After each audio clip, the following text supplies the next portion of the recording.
En el año 1900, la suerte quiso que estas tierras del señorío de Vértiz fuesen a parar a un matrimonio un tanto peculiar para la época.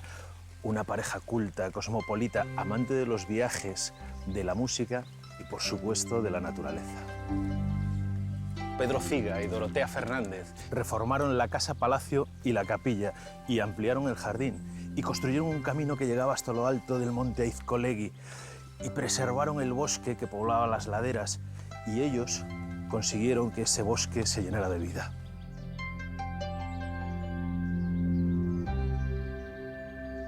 Pero ¿qué hicieron los nuevos propietarios del señorío para devolver la vida a este bosque? ¿Cómo se convirtió en el lugar ideal para las especies que lo habitan?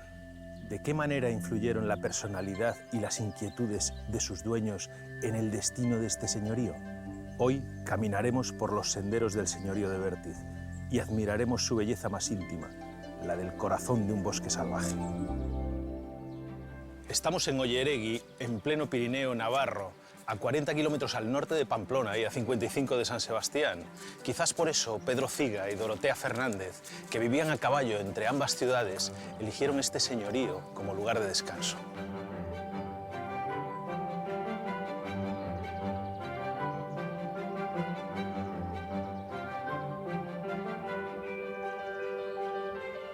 El Parque Natural Señorío de Vértiz comprende una superficie de 2.052 hectáreas y tiene dos partes bien diferenciadas. Esta de aquí, que es el jardín, y aquella de allá, más allá de la verja, es la zona montañosa, cubierta por un frondoso bosque atlántico.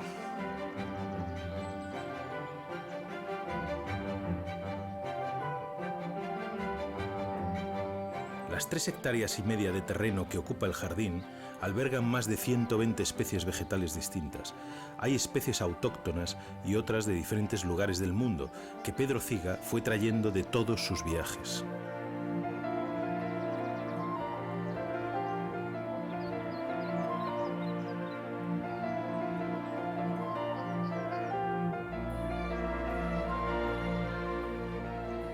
Esta es una de las especies más llamativas del jardín, es la secuoya roja, que procede de California. Pertenece a una de las especies más altas del planeta. Llegan casi a tener unos 115 metros aproximadamente. Yo creo que esta debe de tener unos 40.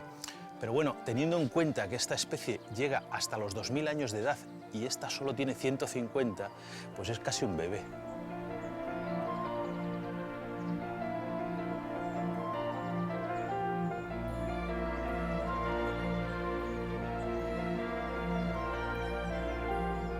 No todo esto que veis aquí es obra de Pedro Figa y Dorotea Fernández. De hecho, ellos lo que hicieron fue ampliar el jardín desde la Casa Palacio hacia adelante. Este era el jardín histórico, o zaharra, en vasco, y fue diseñado por el jardinero francés Félix Lambert, mientras eran dueños del señorío los marqueses de Besolla. Es interesante porque, digamos que a partir de aquí, haciendo una L, se amplió todo el jardín histórico y aproximadamente el jardín antiguo era una quinta parte del original.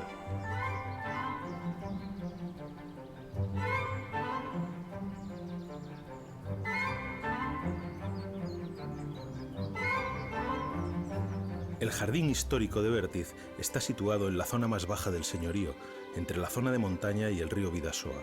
Su perímetro está delimitado por un muro de piedra coronado por una verja de hierro.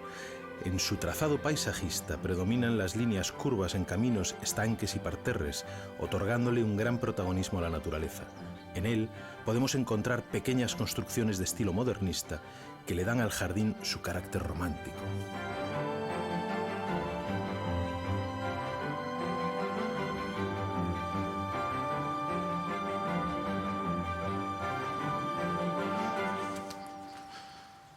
Este es uno de los árboles más viejos del jardín, el tejo común o Taxus baccata.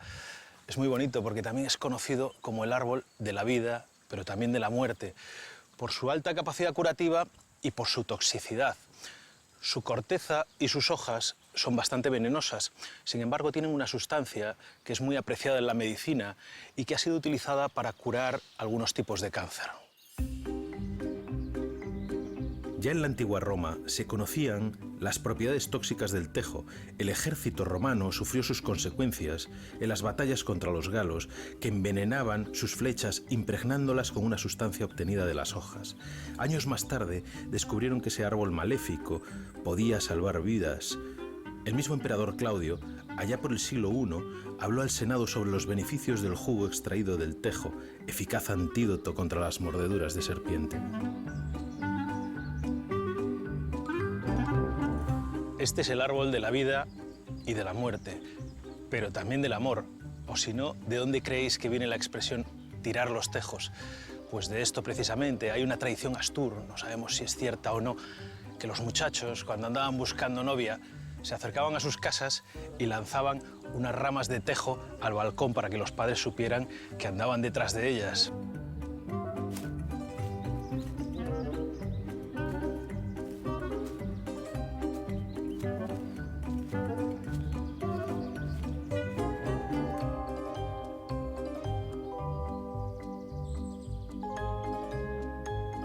Pedro Ciga y Dorotea Fernández eran ecologistas convencidos, miembros de la Asociación Protectora de Animales y Plantas de Guipúzcoa y de otras asociaciones de protección de la naturaleza. Cuando llegaron aquí se dejó de pescar, se dejó de talar árboles y se dejó de cazar animales.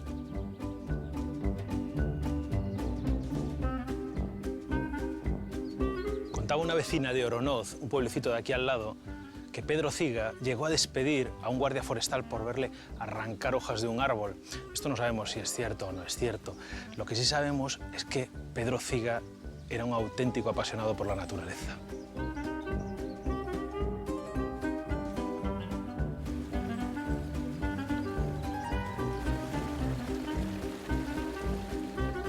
El bosque de Vértiz estuvo sometido a una sobreexplotación forestal durante largos años.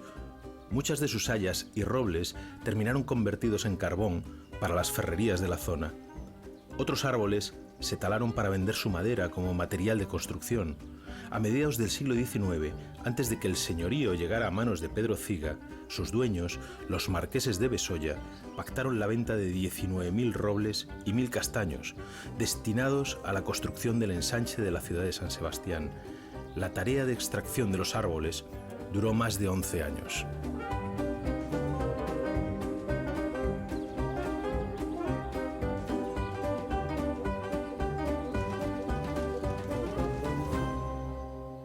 A mí este árbol me encanta, me gusta hasta su nombre, el liquidámbar. Es un árbol caducifolio de gran porte que procede del continente americano. Fijaros en estas hojas qué bonitas son. Son unas hojas estrelladas, ahora verdes, pero en otoño alcanzan unos colores rojizos, anaranjados, violetas, que le dan a este jardín y al bosque que hay detrás una variedad cromática característica de este lugar.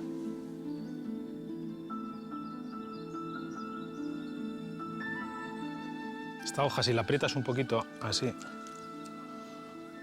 huele como a cítrico, huele muy bien.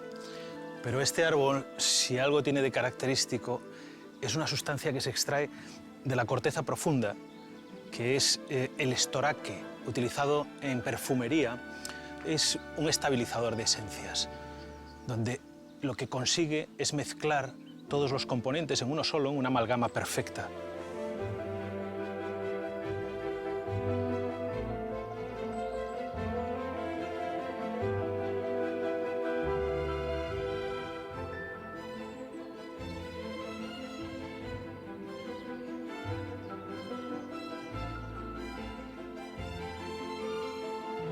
No acabo de entender por qué esto se llama la pérgola de colores.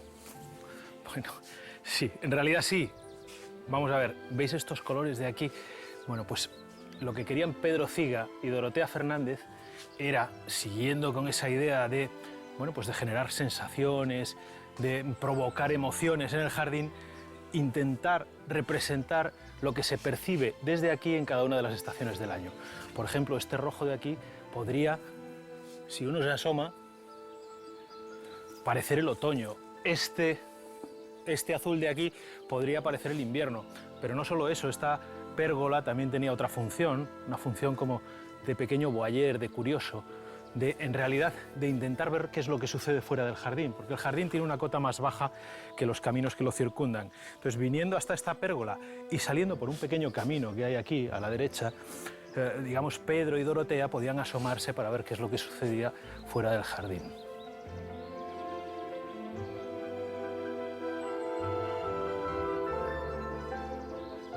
Pero estos no eran los únicos cristales de colores que había en la finca. En la reforma de la capilla barroca, el matrimonio quiso añadir una marquesina de estética modernista, que se cerró al exterior mediante una gran vidriera, restaurada recientemente.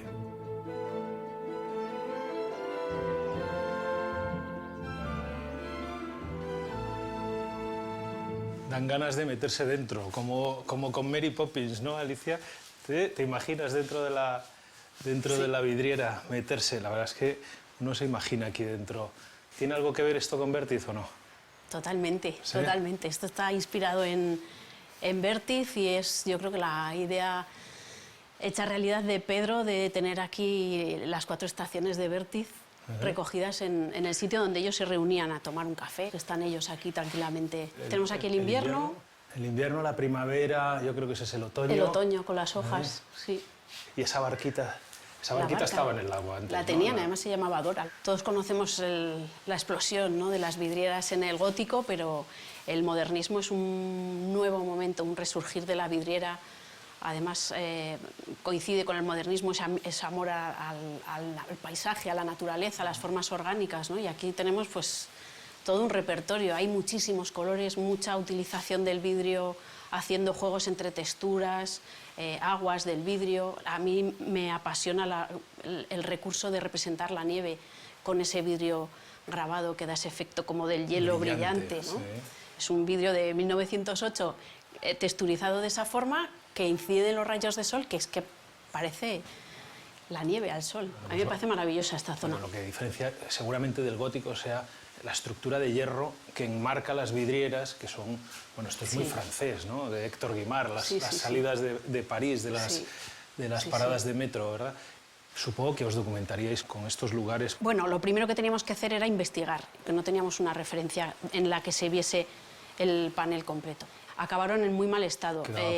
Alguien consiguió conservarlas en unas cajas durante casi 30 años y a nosotros nos pareció que era el momento de recuperarlo, recuperar toda la forja e intentar recuperar las vidrieras.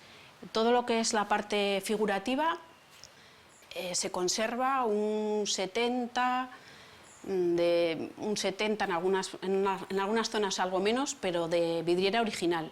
Ha sido un trabajo absolutamente de locos. La parte inferior, esa estaba muy castigada y no se conservaron siquiera los fragmentos. Este es un sitio maravilloso ahora y era maravilloso entonces, ¿no? A la gente que se casaba aquí, pues les gustaba venir a hacer las fotos de boda aquí. Eso fue para nosotros una ayuda muy importante porque trocito a trocito conseguimos hacer un poco el puzzle, ¿no? A través de las fotografías. A través de las fotografías, sí. Me vas a enseñar cómo, bueno, porque esto es una muestra del proceso de restauración, ¿verdad?, de la vidriera. Estos son, exactamente, son fragmentos que no hemos podido encontrar su ubicación definitiva. El vidriero que las desmontó en los años 80 hizo muy buen trabajo.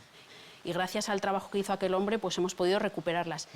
Pero imaginaros con las fotos que hemos ido reuniendo, pues que salía siempre la novia delante y nunca encontramos dónde venía esto, por ejemplo, ¿no?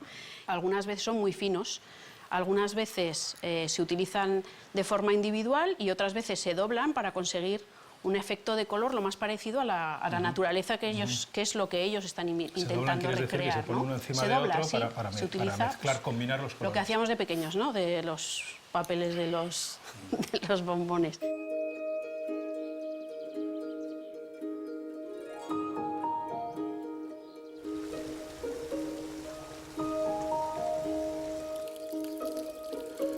Cuando nos acercamos a esta fuente circular, en el centro nos encontramos con un elemento un poco ambiguo. No sabemos si es un niño o una niña, no sabemos si es un fauno o una sirena, porque tiene elementos que nos confunden. Si os fijáis, aparece el cuerpecito de un niño pequeño, pero de repente aparece una cola que nos confunde con la de una sirena o la de un fauno.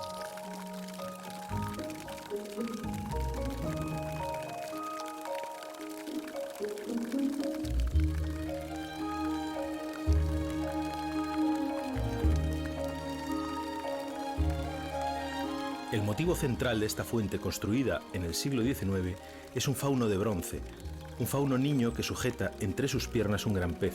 En la mitología romana, el fauno era el dios del bosque, capaz de adivinar el porvenir, escuchando los sueños de la gente o lo que le susurraban los árboles.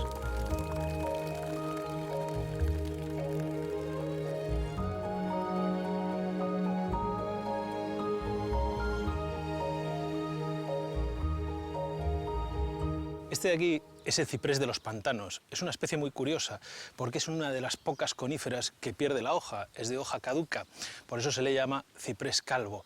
Normalmente se suele situar en las zonas pantanosas y por eso a veces pues, en esas zonas llenas de agua saca las raíces fuera para poder oxigenarse. En este caso no, en este caso está, bueno, pues está cubierta de tierra, pero asoman unos elementos que son unas partes de las raíces que se llaman neumatóforos, por los que el árbol respira. Son estas piezas de aquí. Aquí se puede ver mucho mejor, en esta otra de aquí. Digamos que por estas piezas que asoman a la superficie, el árbol es capaz de oxigenarse y de respirar. Y también es una manera de estabilizarse. Este árbol, además, junto con el liquidámbar, al ir debilitándose la hoja hacia el otoño y adquiriendo esos colores pues, rojizos y anaranjados, llenan este jardín y este bosque, por lo tanto, bueno, pues de una riqueza cromática impresionante.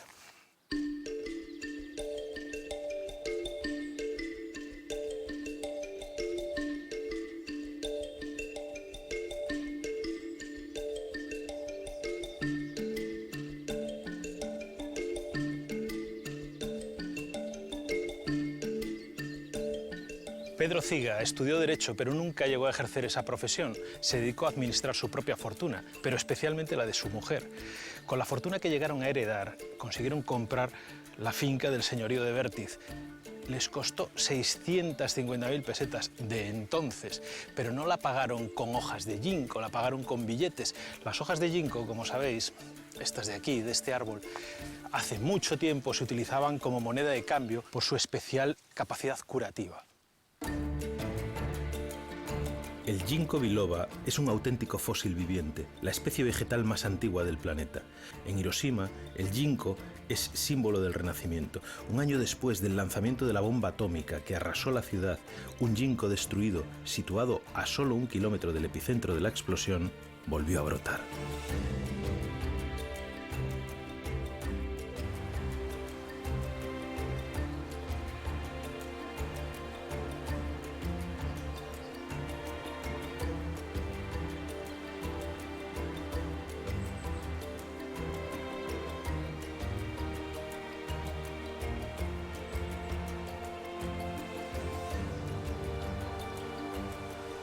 Estamos en una de las partes más elevadas de esta zona del jardín. Desde esta construcción, que es un mirador de 3 plantas, importante, podemos ver el río, que en este caso es el río Baztán, y un poco más allá, pasado el puente, tenemos el río Bidasoa. Se pueden apreciar aquí de vez en cuando salmones que van subiendo el río y se escucha también el murmullo del agua, pero también es un placer descubrir todos los estilos que encierra esta pequeña construcción modernista. Tenemos cierta inspiración oriental y también tenemos una inspiración importante en la arquitectura de Viena de principios de siglo. En realidad aquí se aunan prácticamente todos los estilos que pueden definir el movimiento modernista.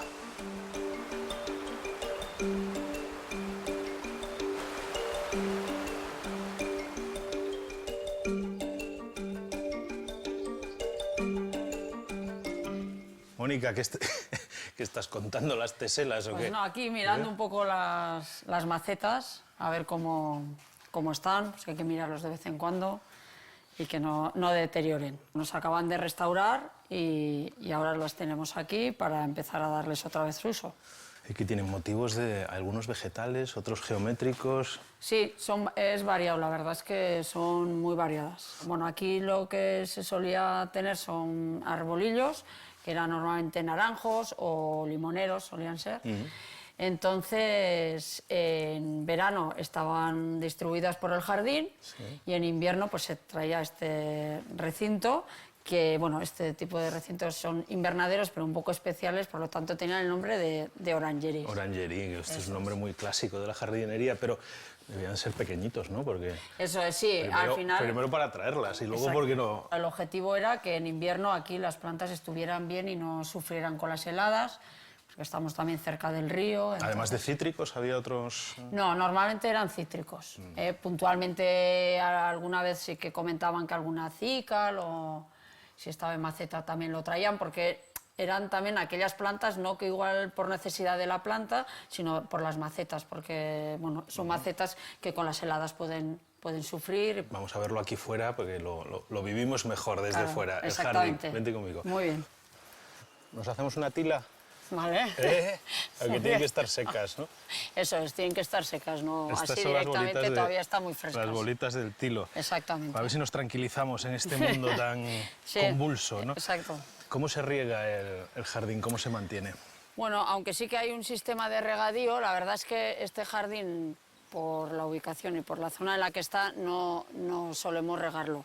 Hay flor de temporada, evidentemente en verano sí que se riega esa, pero el resto no, porque bueno, aquí aunque hay días como los de hoy, ¿no? Muy soleados, pues normalmente, no sé si todas, pero la mayoría de los días a las mañanas tenemos rocío.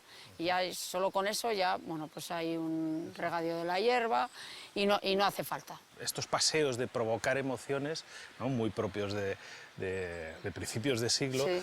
Es verdad que, bueno, pues según las estaciones, pues tienes unos colores u otros, pero es verdad que se plantaban plantas y arbustos que a lo largo de todo el año hubiese diferentes colores. Por eso podemos tener en invierno las camelias, Sí. que están floreciendo, luego ya vienen con las glicinias, que florecen 2 veces al año, y luego en verano tenemos otro tipo de campsis, tritonias, están las azaleas.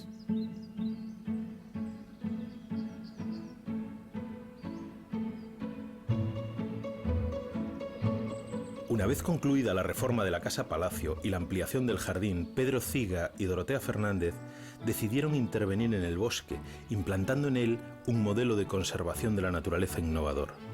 Lo primero que hicieron fue acondicionar algunas sendas para poder pasear, lo que llamaron los Caminos del Amo.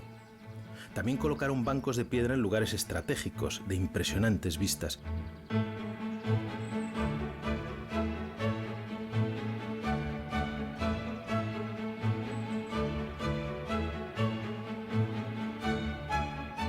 La lamía es una criatura mitológica que habita los ríos y a veces se la ha visto a las orillas peinándose sus largos cabellos de oro.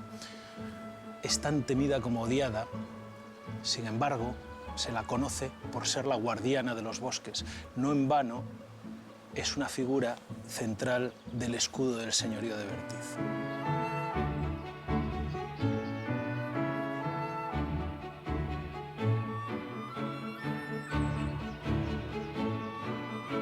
Aunque Pedro Ciga fue siempre especialmente estricto en cuanto a la prohibición de talar árboles en su bosque, en una ocasión no tuvo más remedio que ceder.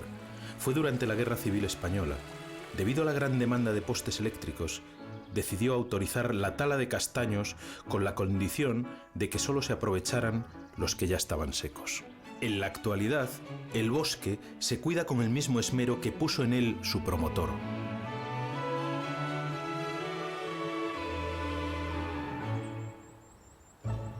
Esto es bosque atlántico, esto es roble, saya, es Sí, castaño. sí.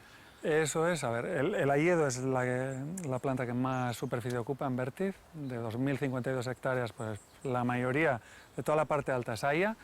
Roble también, sobre todo en las caras que miran ahí al sur, sudoeste. Y castaño un poco disperso por todo.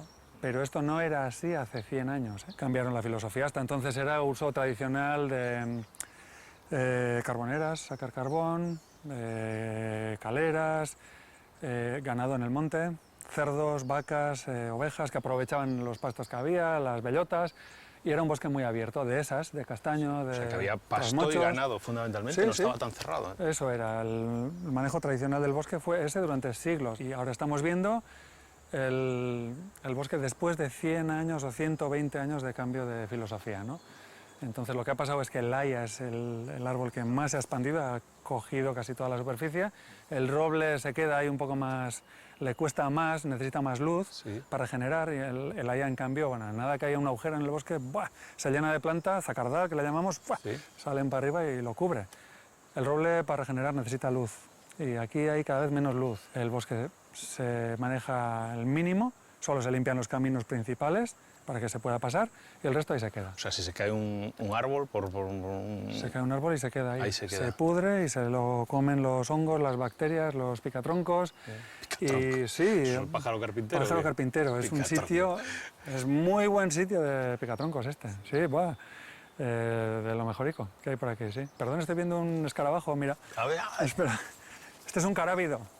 Este es de los interesantes de bosque. este nos acompaña en el programa. Sí, ya lo hemos veis? visto. Color y además metalizado. cerca de las palmeras lo hemos visto. Mira. Bueno, pues todo esto es lo que tiene Vértiz, ¿no? Una calidad que no se ve en muchos sitios. Ha madurado, diámetros grandes, musgos, líquenes, plantas, escarabajos, murciélagos, picatroncos, bueno, ecosistema rico. Aquí encontramos plantas que fuera de aquí no es fácil encontrar. Esto es una calera. Esto es una calera. Una calera. Vale, en la calera sacamos cal. Para eso necesitamos piedra caliza.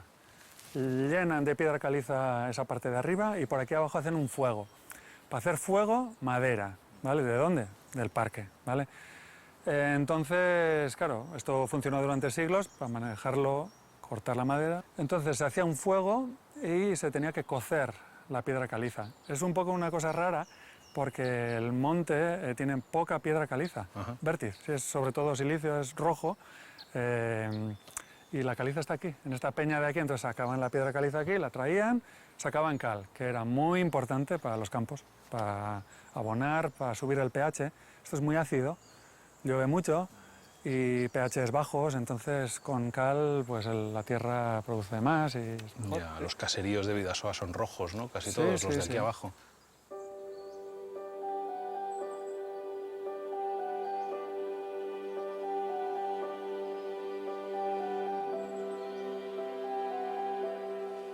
La obsesión de Pedro Ciga por la naturaleza ha hecho que hoy podamos tener este bosque con estas dimensiones tremendas, que para poder pasear por él hace falta una brújula, si no te perderías. Él, además, dejó escrito en su testamento que por este bosque no pudieran ni circular carruajes, ni coches, ni motocicletas, ni absolutamente nada. Por eso, como homenaje a él, hemos decidido hacer este recorrido caminando.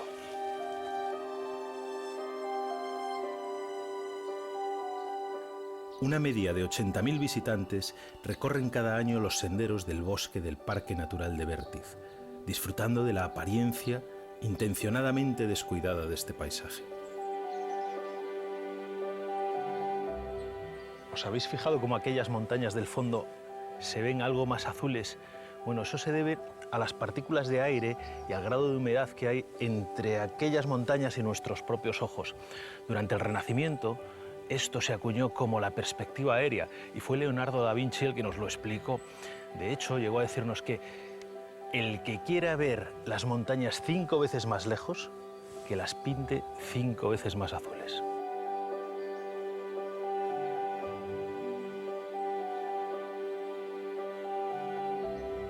Está claro que el amor de Pedro Ciga por la naturaleza no tenía límites. Ni siquiera su propia muerte consiguió limitar este profundo sentimiento. Pedro Ciga, que murió sin descendencia, legó el señorío de Vértiz a Navarra, pero con la exigencia expresa de mantenerlo exactamente con sus mismas condiciones.